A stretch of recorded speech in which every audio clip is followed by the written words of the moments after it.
Author of Enchanted Objects. Obviously, though, the Emmys, Colbert Report, congratulations to them. Always well-deserved. Once again, great job. But first, obviously, the big news of the past few weeks, the town of Ferguson, Missouri, where the shooting by police of teenager Michael Brown has sparked a series of protests, which in turn sparked a, let's say, stern response by police. Stern? Maybe. But when police are dealing with looters and rioters, not just the peaceful protesters, and guns have been discharged, some precautions have to be taken. Especially if there has been a prior history of armor-piercing bullets being shot. Which came first, the militarized riot gear or the armor-piercing bullets? We may have some over-militarization of the police going on, and some re-evaluation of the process might be needed, but it didn't occur in a vacuum, with a ton of peaceful neighbors singing Kumbaya. Who appear to be auditioning for RoboCop. It's a story that has a lot of people outraged and upset. I came back from vacation because I am furious. Of course you are! An unarmed black teenager gunned down in the street by police under suspicious circumstances. Who wouldn't cut their vacation short to register their fury? You'd have to be a monster or, in my case, enjoying a particularly nice vacation. Gunned down under suspicious circumstances. Maybe. But isn't that what investigations, and departments like Internal Affairs, and the District Attorney's Office are for? Why go crazy in protest, before the full investigation is over? Would the same protesting, rioting and looting have occurred, if the person gunned down had been, say, a Hispanic man, for example? Would the media have made as big a deal? What if the police officer was black? Would this be a national issue? But good on you, Mr. O'Reilly, for coming back. Unless, of course, you're furious about something else. Furious about how the shooting death of 18-year-old Michael Brown is being reported and how various people are reacting to it. Yes!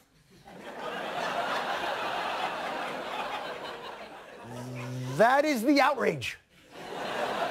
The shooting of Michael Brown and any lack of transparency from the police department responsible for said incident is outrageous in how it has been reported.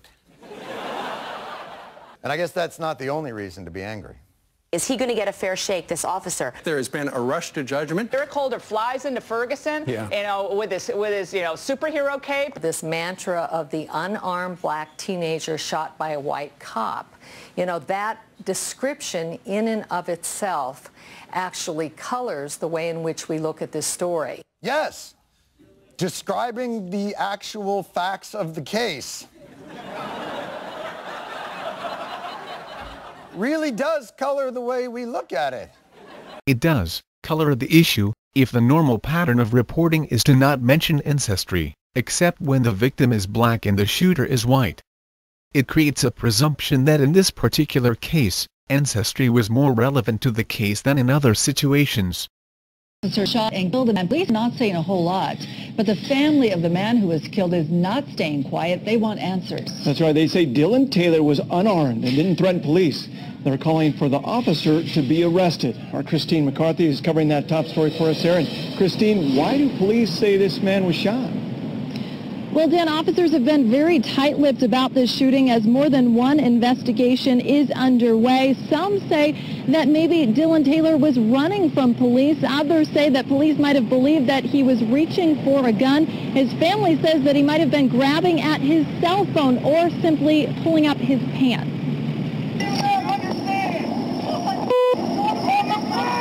A witness captures the tense moments on his cell phone. And they were just screaming at me to get down. I was screaming, no, I won't, that's my cousin. Salt Lake City police have just shot and killed 20-year-old Dylan Taylor. They're here to protect and serve, more like shoot and kill. Taylor was leaving this 7-Eleven near the border of Salt Lake and South Salt Lake with his brother and cousin around 7 o'clock Tuesday night as Salt Lake City officers arrived. It came in as a 911 call that there was a man with a gun. Police approached the group. Two of them got on the ground. Dylan, who police say matched the suspect's description, did not. He was verbally challenged and ultimately was shot. Dylan died at the scene. And I was just in shock because, I mean, he was wearing a white T-shirt and there's just blood all over it. And they just ran up and handcuffed him. He wasn't moving. South Salt Lake police, who were handling the investigation because of the location, have not said whether Dylan was armed. Nobody was armed. But his family claim he did nothing wrong. He had his headphones in, he couldn't hear nothing.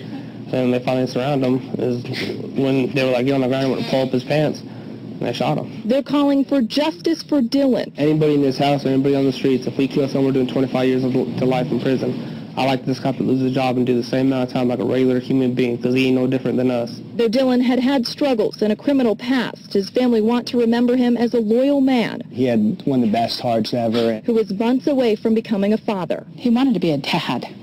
That was his biggest dream. He wanted to be a dad. Now, I did talk with Salt Lake City Police earlier. They say they can't release many details about this shooting just yet, but they do say that they're doing their own internal investigation as well as the primary investigation being led, of course, by South Salt Lake Police. And then there will likely be another investigation down the road done by the DA's office. Now, right now, there is being a vigil planned right now by the family and friends of Dylan Taylor. It's planned for 7 o'clock right here in front of 7-Eleven. Back to you guys. All right, so it sounds like we're not going to get a lot of answers from police for quite some time then. Not just yet. Okay, thanks a lot. Another case of possible police excess where an unarmed man was killed. This case happened 2 days after Michael Brown was shot. What is the difference? The ancestry of the police officer, nor the victims, was never mentioned. The fact that Dylan Taylor was of white and Hispanic ancestry, and that ancestry of the officer was black, was irrelevant and not mentioned by the news, until said ancestry be shown to be relevant to the motivation of the shooter in the case. White cop shoots unarmed black teen. Does sound terrible. Yes, it does sound terrible. And when you hear it compared to, police officer kills unarmed young man, it sounds much worse, because it makes ancestry and possible racism an issue, when it may not be. Notice that the news story from Utah didn't say, black police officer killed white and Hispanic unarmed teenager. Why? Because we do not know that racism was an issue in the shooting. Whereas, say, hero cop kills alien hunting humans for sport would put a completely different spin on things. Yes, it does put a very different spin on it. So would saying, black cop kills serial killer with possible dreadlocks, or white soldier kills another serial killer with possible dreadlocks. It helps make people make assumptions that might not be accurate. Which, though a very accurate description of the plot of Predator 2, is in this case, not what happened. And you know what? There's so many other stories out there. Yes, like the story of Dylan Taylor, yet it didn't become a national issue, and lead to rioting and looting. Why aren't we covering New York? Why aren't we covering black-on-black crime? Yes! Why all the interest in holding police officers to a higher standard than gangs? Police officers? Or white police officers, who happen to kill black suspects? Why not show the same outrage for all police that killed unarmed people, unless there is actual evidence of bias by the police officer?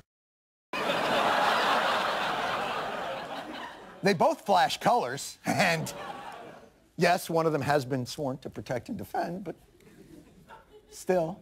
They both flash colors. Interesting.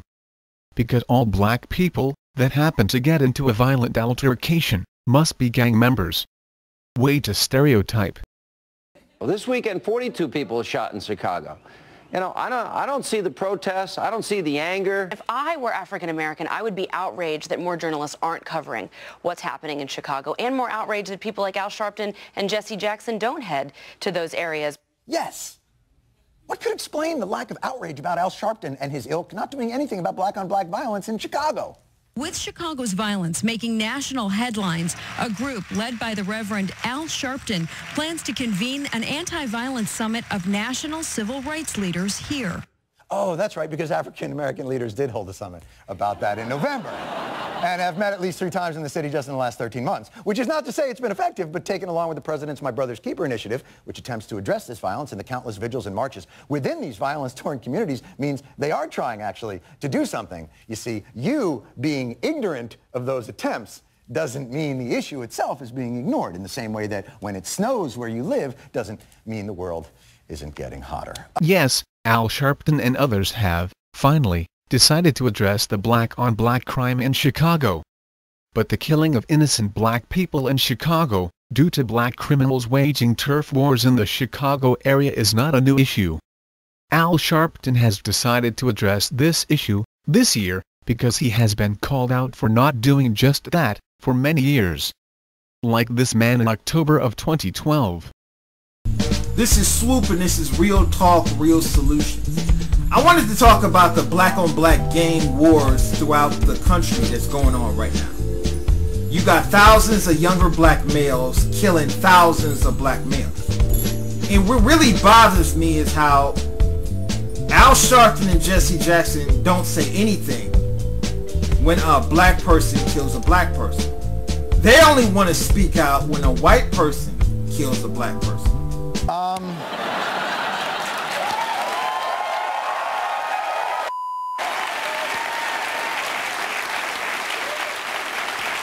Oh, you know what? There's something else bothering you, isn't there? When a cop pulls me over, I put my hands outside of the car. If I'm carrying a weapon, which I'm licensed to carry in New York, the first thing I tell the police officer is, "Officer, I want you to know I have a legal firearm in the car." And then I brace myself for the taser. Jon Stewart is completely right on this one. Saying you have a gun might not be the best option.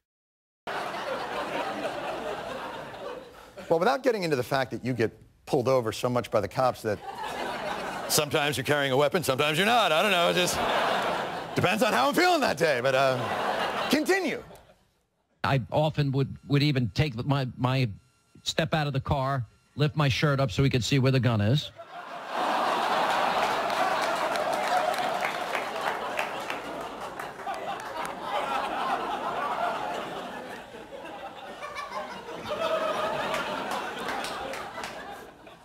You really do have no idea, do you? You really do. Sean Hannity really is clueless, but not for the reason Jon Stewart is about to claim. Sean Hannity actually contradicts what is usually advised for concealed weapons carriers when being stopped by police. Some states, Arizona, Texas, Michigan, you're required by the law to advise any officer you have business contact or professional contact with that you're carrying. Right. The best way to do that is exactly what you just did, the permit and the license together. The reason is the old advice of tell the officer, "I've got a gun," is going to have a very negative Well, what's effect. your reaction if I Me got too. a gun? Yeah, not good. The other problem you've got to worry about, particularly in a night stop, you see the veteran officer come up that you're going to have a conversation with. Sure. And you don't realize his nervous young rookie just out of the academy has come up the other side of the car, and all he hears is the word gun. Okay. So your best bet is simply handing over the permits together. All right. Now, if the officer asks me to get out of the car, how do we do that? If the officer's asked you to step out of the vehicle, everything has changed. It means that either there's been some careless operation of the vehicle, and there is probable cause to believe you may be driving impaired. So if you ask me to get out of the car, I'm probably going to say, "Officer, I am carrying, I have a permit, I am carrying.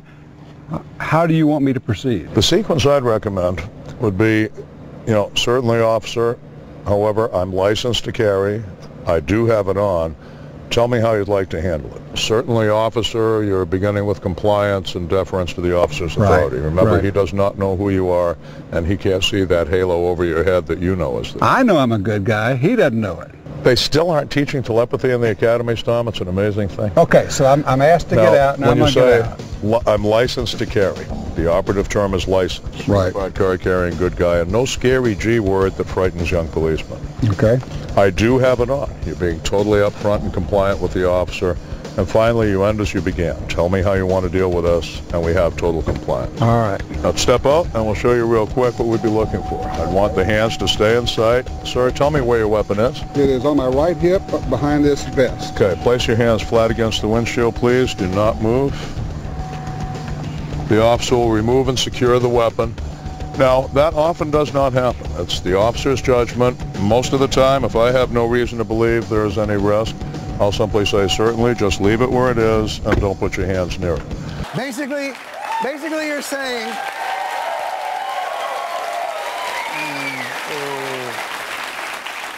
if only Michael Brown, instead of holding his hands over his head, had reached down to his waist and lifted up his shirt to show the gun he did not actually have, well, this whole tragedy could have been avoided. Sean Hannity was babbling. But Jon Stewart is making claims of fact that have not been proven, either. The counter-argument would be, if only Michael Brown had chosen not to strong-arm and rob a convenience store, and if only he had decided not to assault a police officer, he probably would not be dead today. Just as verified as Jon Stewart's claim of fact. One thing we know, for sure, is that all the direct hits from the shots to Michael Brown were to the arms and head, not the body. The body only showed 2 re-entry wounds. Now these 2, where the X's are, represent what Dr. Bodden and I feel are possible re-entry wounds. This would mean that either the officer was a sharpshooter aiming for the raised arms, or, much more likely, the officer was aiming center mass and Michael Brown's arms were in the way. In other words, his arms were in front, not above his head. The only other possibility is that the arms were to the side and the gun was trigger pulling to the left, which would be no surprise, if the officer was hasty and retreating. The arms still would not be above his head. Do you not understand that life in this country is inherently different for white people and black people? Life will be different for people who have different phenotypes, regardless of them being white or black.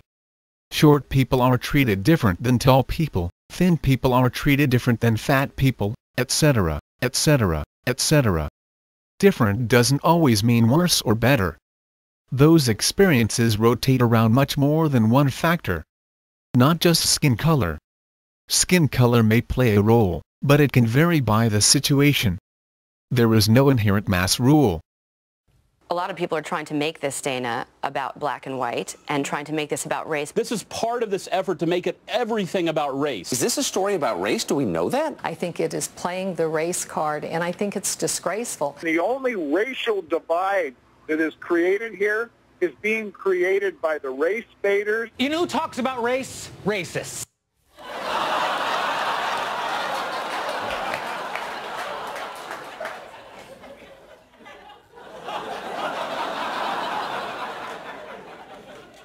Did you just, he who smelt it, dealt it, racism?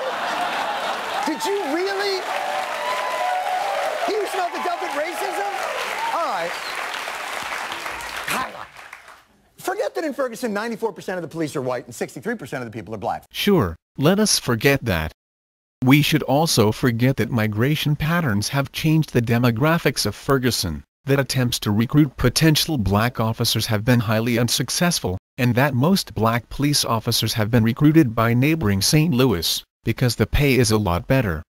Forget that 92% of police searches and 86% of car stops are for black people. Which could definitely be an indication of racism, or trends within the local population, driving patterns, etc. Statistics to investigate, but not just to assume racism. Forget that the white municipal government finances nearly a quarter of its annual budget through the fines and penalties disproportionately leveled against the black portion of the population. The council is elected, so it's up to the populace to make the council less white. And small towns around the nation generate revenue from fines. The fines may be disproportionate to the size of a population, but are they disproportionate to the criminal activity in each population? That is the real question. Forget that the history of this town includes this tasty nugget. A 52-year-old man named Henry Davis said that 4 Ferguson police officers beat him, then charged him with damaging government property because his blood had gotten on the officers' uniforms. So let me get this straight. You guys got tanks, but you can't keep a couple of Tide sticks around? Sure, the case for police brutality can be made. But is there evidence that it was racially based? It may, or may not have been. I am sure racism occurs. This country is full of racism from all sides. But you have to analyze each case individually. This was also police brutality in Missouri, but was it based on race? Who has more on that video. Katie? Thanks, Jim. The officer was let go after the Columbia Police Department found he used excessive force. Now take a look at this video, which got him fired.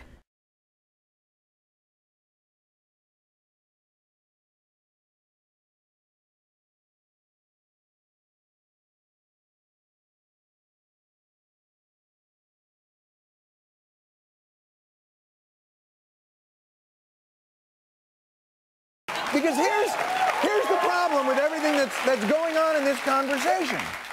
This isn't all about just one man killed in one town. Look at how upset you all get about certain things. You all. Funny. That is the problem with most of these arguments. The Democrats/liberals always think the only people disagreeing with them are Republicans/conservatives, and vice versa. Tonight, Christmas under attack. Why are we allowing anti-Christmas madness? Why do I have to drive around with my kids to look for nativity scenes and be like, oh yeah, kids, look, there's baby Jesus behind the Festivus pole made out of beer cans. It's nuts. Remember?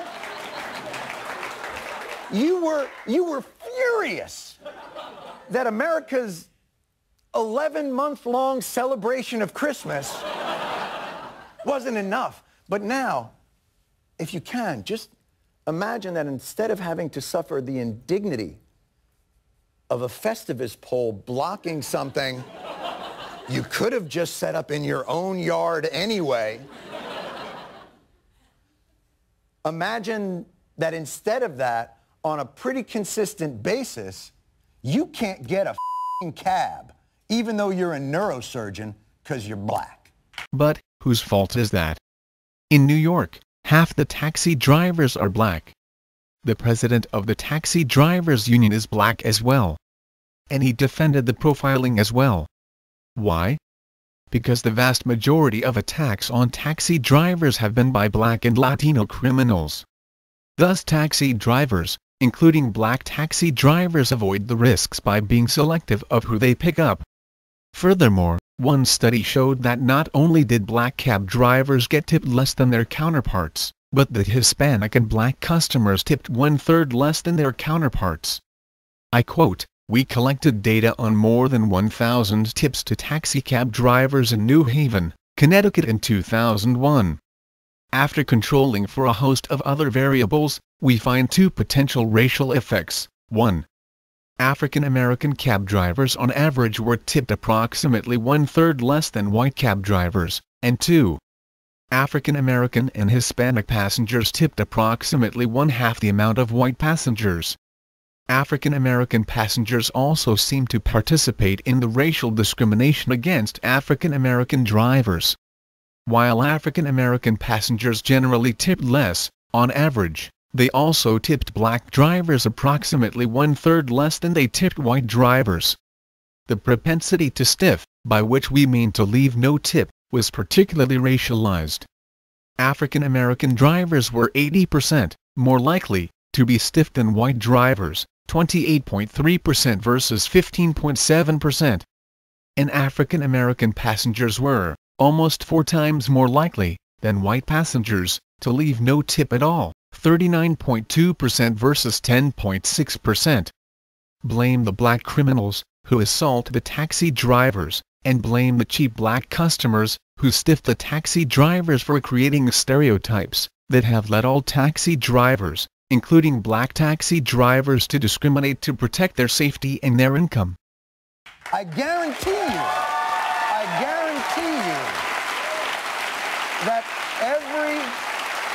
I guarantee you that every person of color in this country has faced an indignity, from the ridiculous to the grotesque to the sometimes fatal, at some point in their, I'm going to say, last couple of hours, because of their skin color. People from all walks of life have faced discrimination for their looks, including many whites, when they live in areas where they are not the majority. Many urban whites have been targeted for beatings. That is an indignity. Many Latinos, with their mixed indigenous, African, and Spanish looks, have faced discrimination from the African American community in Atlanta, for example. In Washington, D.C., there is a huge problem with black police officers targeting Latinos and being abusive towards them. Racism exists, and racists will abuse other people when the opportunity arises for them and they have a moment of power, and are able to exert their power with impunity. Positions of power like the police allow for that. So do weapons, size, or being in a group. Cowards can feel brave with a gun in their hand. They also can feel brave if they tower over those they discriminate against, as is the case of many Central Americans, who are targeted by both whites and blacks, but are assaulted with much higher frequency by black criminals. And when individual size isn't available, group size gives power, as there is nothing like groupthink and mob mentality, when cowardly racists have a bunch of buddies behind them. This is not unique to black people. Quick story. So we live in New York City, a liberal bastion. Such a liberal bastion that I, a person of mixed ancestry who happens to look white, have been targeted for assaults, because of my skin color, have seen my sister, who is darker than me, called a race traitor, because she was standing next to me, etc. Sure, discrimination happens. But it is not unique to black people. Recently, let me finish. Recently, we sent a correspondent and a producer to a building in this liberal bastion where we were going to tape an interview. The producer, white, dressed in what could only be described as homeless elf attire, and a pretty strong 5 o'clock from the previous week's shadow, strode confidently into the building, preceding our humble correspondent, a gentleman of color, dressed resplendently in a tailored suit. Who do you think was stopped? Let me give you a hint, the black guy. It could have been that the guards were very racist. Or it could have been that the body language of the first person was of confidence, that made him look like he belonged, while the second person may have broadcast insecurity, that made the guard sense he felt out of place for some reason. For a true study, many more occurrences and controls would be needed. And that happens all the time. Discrimination happens all the time. True, but blacks are not the only victims of it, nor are they exempt of being the victimizers. All of it. Race is there, and it is a constant. You're tired of hearing about it? Imagine how exhausting it is living it. I don't have to imagine it. I have lived it. What I am tired of is listening to yuppie apologists, who claim that only certain groups face discrimination, and deserve special privileges because of it. All racism should be treated equally, and all possible incidents of racism should be reported with the same standards. We'll be right back. Welcome back to the program. Obviously, this is an ongoing situation. For more on the issue in Ferguson, Missouri, we turn to senior Missouri correspondent Michael Che. Michael, talk to us very briefly. What is the mood on the street right now in Ferguson? Beats me, I'm not there. There are too many white cops with itchy trigger fingers in Ferguson. I'm staying right here in St. Louis where it's safe. Actually, I mean, I'm pretty sure in St. Louis, police actually shot and killed a gentleman, black gentleman, 3 days after the Ferguson shooting. So. What? You mean like in a different St. Louis? No, I'm pretty sure it's the one in Missouri. I think it's a. Well, that's interesting. Yep. A black man was killed in St. Louis. but he wasn't unarmed, and he threatened police with a knife.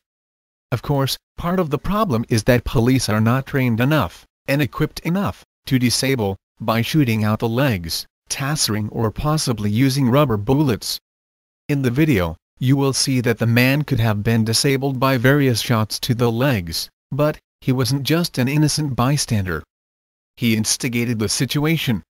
He probably had mental issues, and pulled a knife and approached one of the police officers, before being dropped by various shots. Police abuse? I think so. Less force could have done the job as well. But part of the problem is training. Most police are taught to shoot center mass only. So like, my homeboy just came and got me. And it's a dude that just stole a soda out the store. And he like, fuck them. He like, do something. Damn, this shit's crazy.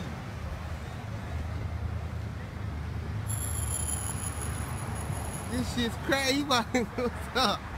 This crazy. He just stole 2 sodas. Like, fuck them. I'm finna drink them. Hell nah. He just straight put him on the ground, bro, like daring somebody to touch him. Man, this shit crazy. Alright, fuck away from this shit. I'm on Instagram, I'm on Facebook, you know who I am? I'm tired of this shit. He tired. This is one of the store dudes. This crazy. What's up? What's up?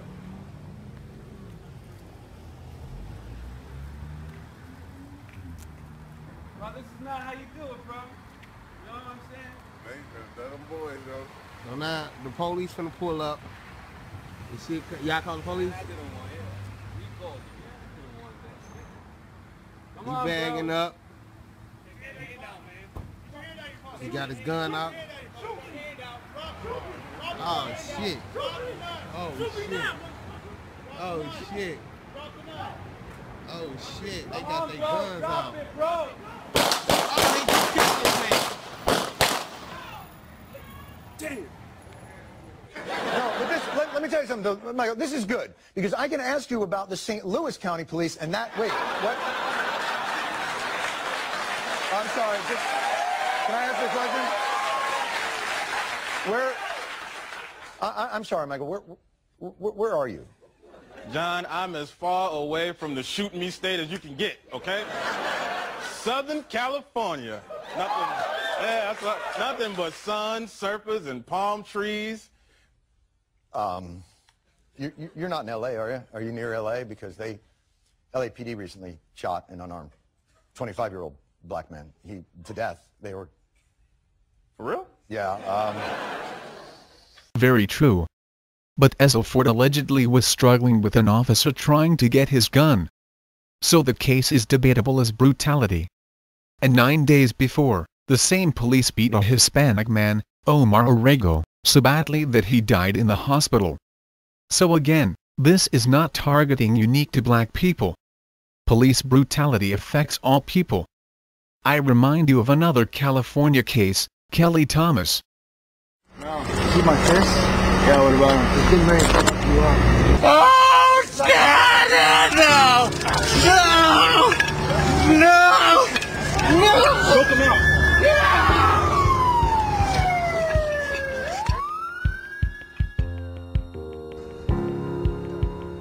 Kelly Thomas died a few days after that beating. Today in court, we're hearing accusations of how Thomas was pummeled and left lying in a pool of his own blood.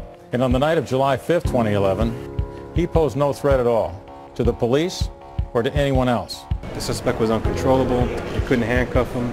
They couldn't control him. An officer is trained basically to control and secure.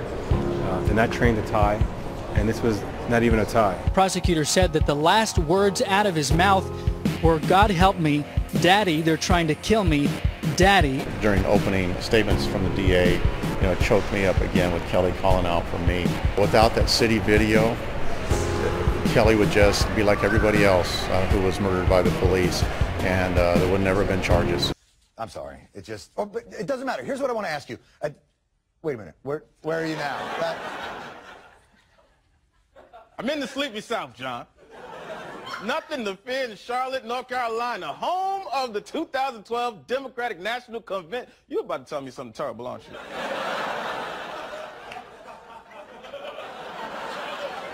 No. Yes. Last year, a Charlotte police officer gunned down an unarmed college football player who approached a white woman's house for help after crashing his car. Yes, the death of Randall Carrick was tragic. Clear case of police abuse, but was it racist? Was the case of Keith Vidal also in North Carolina also racism?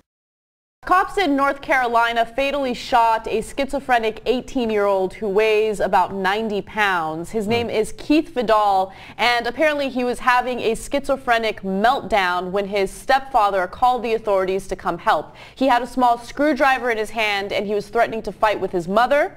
Now, a number of things happened. First, authorities showed up to the scene, about 3 of them, and they were able to subdue him. They restrained him, and after that happened, about 13 or 14 minutes later, more cops showed up to the scene, and even though this teen was restrained, according to the stepfather, they proceeded to tase him again, and then a cop shot him. Now, according to the father, he says, or the stepfather, he says, then all of a sudden, the Southport cop came, walked in the house and said, I don't have time for this. Tase him. Let's get him out of here. He hit the ground and this guy shot him. And that's what happened after he was allegedly tased. All right. Where are you going? Where are you going? Michael, where are you going? Come, Mike. I got to find a place where they don't kill people, man. Black people not making. I ain't going there, man. They killed a black dude at Kroger. Little Rock, unarmed senior citizen. No at all. Nope, not New Orleans. They killed a kid in a pot raid. Oh, not there either. Dude got shot in his own driveway for wearing baggy pants. Shot in the back with an AR-15. Killed for picking up a BB gun at Walmart. A f***ing toy BB gun. No, Michael. Yes, police brutality has cost many black lives. But all black deaths at police hands have not been unjustified. In fact, if you factor in statistics of violent crime demographics, you will find that police kill at around the same demographic percentage. And again, this is not unique to black people. May I remind you that the biggest case of overkill is still a white man, who was shot at over 300 times, and was hit 106 times, before he hit the ground. He had a BB gun in his hand. Get out of there! You've got to go somewhere safe, Michael! Go somewhere!